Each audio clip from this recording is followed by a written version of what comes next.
Do the Patriots have the best QB in the AFC East? That may be the case this season, with a very far possibility of it happening, but Mac Jones for the New England Patriots is not a name that is often thought of in the jam-packed AFC East, especially with the new addition this season. But Mac Jones starts the 2023 season with a star-studded division. Tua Tagovailoa, Josh Allen, and new to the division, Aaron Rodgers. Every divisional game will be a battle, with all four QBs making the playoffs once in the last two seasons. Mac Jones most definitely struggled in 2022. A big factor of this was the play caller, Matt Patricia, a longtime defensive coordinator. Bill Belichick definitely made a mistake with that one and compounded it by adding Joe Judge, Patriots special teamer from 2012 to 2019, along with former Giants head coach who finished 10-23. These gentlemen are good coaches in their respective field, but belong nowhere near the offensive play calling, as they both have proved that throughout their careers. His stats directly reflect that. His rookie season in 2021, 3,800 yards, 22 touchdowns, and 13 interceptions. Had a 10-7 record, a wild card berth, and a Pro Bowl appearance, and a sweet gritty to finish it off in the Pro Bowl.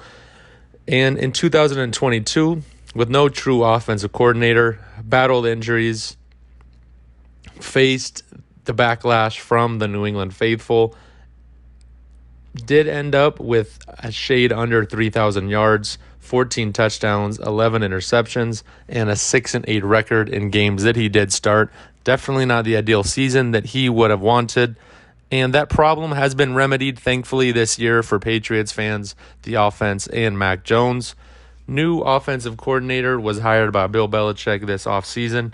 Bill O'Brien returns to New England, who brings previous experience with Bill Belichick and the New England Patriots, which will be great for everyone involved here. He also has experience as a head coach with the Houston Texans, bringing them to multiple playoff berths and coaching Deshaun Watson, fellow AFC quarterback, and most recently spent time with the Alabama Crimson Tide in 2021 and 2022.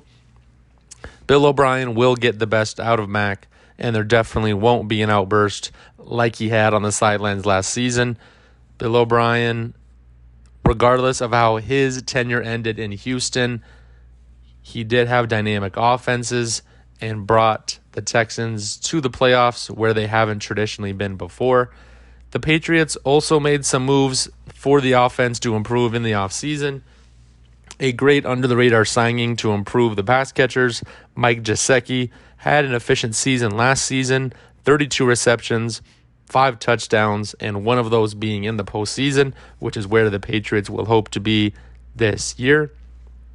Juju Smith-Schuster, Super Bowl champion, will compete with Devontae Parker for the number one wide receiver spot in New England, and most definitely will be a great option for Mac Jones to have, along with Devontae Parker and Mike Gesicki, not to mention Hunter Henry in the tight end room as well. Mac and his record against the AFC East is okay, is 4-0 lifetime against the Jets, 1-4 against Buffalo, including the postseason loss in 2021, is 1-3 versus Miami, but the win came against the Dolphins when Teddy Bridgewater was starting, so take that info for what you will. And this division will, I think, undoubtedly be the best in the NFL, and Mac will need to improve this season against Miami and Buffalo to further improve his game and the Patriots' chances of winning and making a run in the postseason. He has the tools there to help him now, including on the defensive side of the ball. They improved in that area. Spent their 17th overall draft pick on defensive back Christian Gonzalez from Oregon, along with their second and third round selections were also on the defensive side of the ball. Now, I would honestly rank Mac Jones third best in this division here. Josh Allen being the leader in the clubhouse and by far the number one quarterback in this division. An incredible player that cannot seem to get over the hump with rough playoff losses in the past 2 seasons to Patrick Mahomes, Super Bowl champion, and Joe Burrow. Never fun to lose that way, but Josh Allen, I think, will get there soon and ranks as number 1 in this division. His stats speak for themselves, and we will likely see him win the big one in a few seasons. However, I think that this team regresses slightly with the addition of Aaron Rodgers and the Bills losing Leslie Frazier as their defensive coordinator, with the number 2 offense last year in 2022 and the number 1 defense in 2021. The last 2 seasons being his 2 best, and unfortunately stepped away from football this season. The play calling duties will now shift to Sean McDermott, who is a great defensive coach. That is true. But some coaches struggle with dealing with multiple things at once. Bill Belichick kind of being one of the rare examples of someone that can do both very well and can blend his responsibilities. That defense did lose Tremaine Edmonds, but get back a healthy defensive back core, and Von Miller will return to help them go further this season. So Josh Allen firmly ranks number 1 in the AFC East. Now for number 2, I think Aaron Rodgers can be cemented in number 2 in the AFC East. He won a Super Bowl in 2011, Super Bowl 45, but that was his only conference championship win. He is 1-4 in the NFC Conference Championship games and hasn't had that much success in recent years, losing some very winnable playoff games. And this move has been in the works since the season ended and has been embraced in the city of New York since. Always good to see a team rallying around a quarterback, no doubt about that. I just don't know if this is going to lead to as much success as everyone thinks it will. Sounds great in theory. The Jets last season were a borderline playoff team, but just didn't have the quarterback to compete, having Mike White and Zach Wilson, having to spread time throughout the both of them. Not quite sure who would get them wins at the end of the week. The Jets now foresee that they have this solution fixed, but I don't know if having a 38-year-old quarterback that has his best years behind him, the best option for them. It is likely the one that you have to make, but I don't think will work out to as much success as they think it will. And I just think the history of struggling in the conference championships will play into that. The AFC East is a tough division, always has been, and probably always will be, while Josh Allen is in that division. Aaron Rodgers was 2-2 last season, beat New England without Mac Jones, and a loss to the New York Jets. L to Buffalo and a win versus Miami, but we're not in the NFC North anymore. This is now the AFC East and the AFC, where every single week you're going to play a tough quarterback. If you go down that list, just to name a few, Patrick Mahomes, Justin Herbert, Trevor Lawrence, there is a litany of good quarterbacks in the AFC, and that is one that Aaron Rodgers will have to face all season. And a 38-year-old quarterback, like I mentioned, does not have much cachet in my mind, giving his track record to think of instant success. So he has the number 2 spot in the AFC East. And Mac Jones is number 3 in my mind and can possibly surpass Aaron Rodgers at some point this season. Rodgers did lose to Detroit in Week 18, and that doesn't happen in really ever in Aaron Rodgers' career, losing to the Lions in an important game. And Mac, like I mentioned, has every piece possible to improve this season and can definitely surprise some people and get near that double-digit win mark. So that results in Tua Tagovailoa being number 4. The Dolphins had a great season last year with Mike McDaniels being a first-year head coach. Everyone saw the hot start that they had, and it kind of fizzled out towards the end. He did not play every game, missed some games, got injured midway through games, and that is slightly a concern for any Dolphins fan, having your star player, the number 1 most important player in many teams, be someone that is injured that much. Never fun to have to worry about a backup quarterback. And last season, the final 4 games of the year that he started, they were all losses.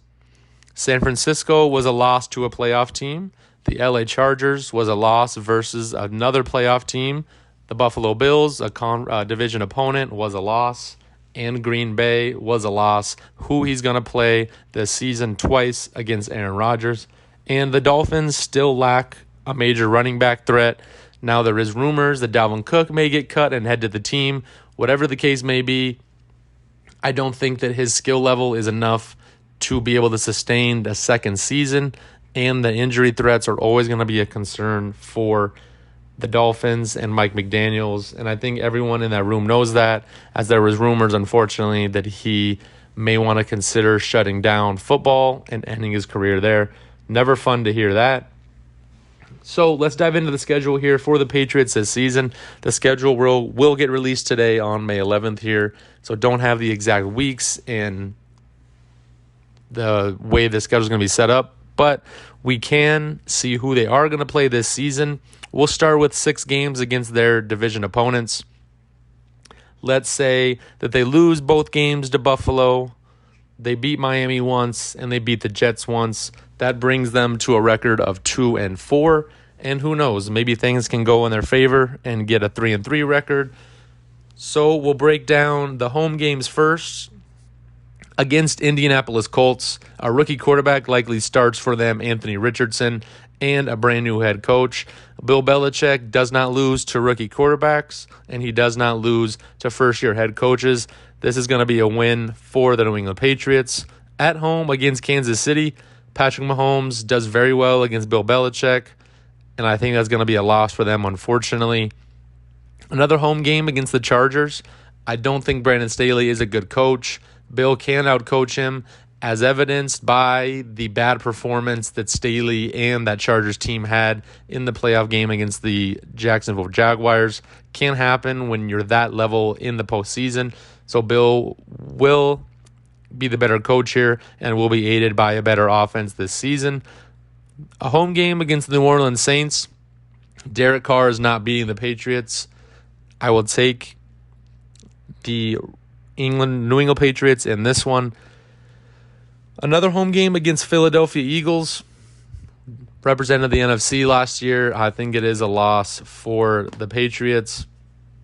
The Washington Commanders. I think that Bill has a better roster than the Washington Commanders. Mac Jones will play good against his team, even though they have a great defense. I think Mac can get the job done. Now the road games, I think this is going to be a loss for the Patriots against the Dallas Cowboys. A home game, a tough environment. Who knows where it's sandwiched and everything. I think it's just going to be a loss. They then travel to play the Denver Broncos. I think there's too many holes to be fixed on this team and may take more than a season to remedy. Russell Wilson had an atrocious year last year. Some of his games were brutal to watch. That offense was one of the worst I can remember. Sean Payton, don't like the guy. The whole Bounty Gate was not the greatest to watch. But he has a couple issues to fix on this team before they can improve to where he wants to be. So I think that is going to be a win for the New England Patriots. They then also traveled to the Las Vegas Raiders. Old coach McDaniels. Belichick does not lose against former assistants. He's been doing this far too long to do so. That is going to be a win for the New England Patriots. At the New York Giants, I am a Danny Dimes believer. I think he's a good quarterback. I think Bill Belichick is a better defensive coordinator. Daniel Jones also signed an extension this year. It's always tough to gauge the effort level on some of these quarterbacks that once they get an extension. So he may not be as motivated as he was this past season. And Brian Daboll has experience with Bill Belichick in the past. Does not lose to former assistants. We will go back to that. That is going to be a win for the New England Patriots. And another road game at the Pittsburgh Steelers. Mac Jones is better than Kenny Pickett. That's all you need to know. There's a reason Mac Jones won a college football playoff and Kenny Pickett was playing at Pittsburgh. That is going to be a win for the New England Patriots. So if we combine the 2-4 record from the divisional games, we then have 8 wins in the non-divisional games that the Patriots have. And let's say 1 or 2 go the wrong way. Their win total this season sits at 7.5 on the sports books. FanDuel has it priced a little higher than DraftKings does. And they also have odds to make the playoffs out already, plus 225 for them. I think that is definitely worth a sprinkle. I know people don't like the New England Patriots. The media, fans don't like Tom Brady, whatever. But when it comes down to it, everything points for a bounce-back season for the New England Patriots. A bad year last year, didn't make the playoffs. I don't think that Bill Belichick will allow his team to miss the playoffs 2 years in a row. He can view this pretty much as a challenge from missing Tom Brady and wanting to prove some people wrong throughout the NFL and possibly even in the New England area. So, Mac Jones' bounce-back season, has an offensive coordinator and a great offense at his disposal. We'll definitely see Mac Jones try to be the best QB in the AFC East.